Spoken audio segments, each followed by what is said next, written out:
Police ठाण्यात गुन्हा दाखल करण्याची भीती घालून एका ट्रेडिंग व्यावसायिकाकडून 2 लाखाची लाच घेताना पलूस येथील पोलीस उपनिरीक्षकास रंगेहात पकडण्यात आले. महेश बाळासाहेब गायकवाड, वय वर्ष 36, राहणार प्रथमेश अपार्टमेंट, फ्लॅट क्रमांक 403, तासगाव, कराड रस्ता, पलूस, असं संशयिताचं नाव आहे.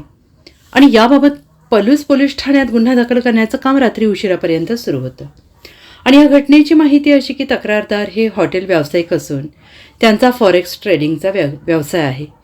दिनांक 5 ऑक्टोबर 2024 रोजी त्यांच्यावर पलूस पोलीस ठाण्यात गुन्हा दाखल आहे. पोलीस उपनिरीक्षक महेश गायकवाड यांनी तक्रारदार यांना दिनांक 4 जानेवारी 2025 रोजी पलूस येथून ताब्यात घेतलं. त्याला अटकेची भीती दाखवून त्याच्याकडे 10 लाखाची मागणी केली. तसेच त्याच दिवशी तक्रारदाराकडून 2 लाख रुपये घेतले आणि यावेळी गायकवाड यांनी अटकपूर्व जामीन करून घ्या असं सांगून तक्रारदारांना सोडून दिलं. उच्च न्यायालयातून तक्रारदार यांना जामीन मंजूर झाला.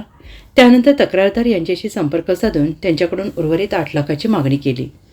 दिनांक 25 मार्च रोजी तक्रारदार यांना पोलीस ठाण्यात बोलवून शिल्लक राहिलेल्या पैशांची व्यवस्था कर, अन्यथा तुझी 4 चाकी जप्त करेन, तसेच ट्रेडिंग अनुषंगाने सुरू असलेल्या चौकशीत तुझ्यावर आणखीन एक गुन्हा दाखल करेन, अशी भीती तक्रारदार यांना घातली. दिनांक 2 एप्रिल रोजी पलूस पोलीस ठाणे परिसरात लाचलुचपत प्रतिबंधक विभागाने सापळा लावला.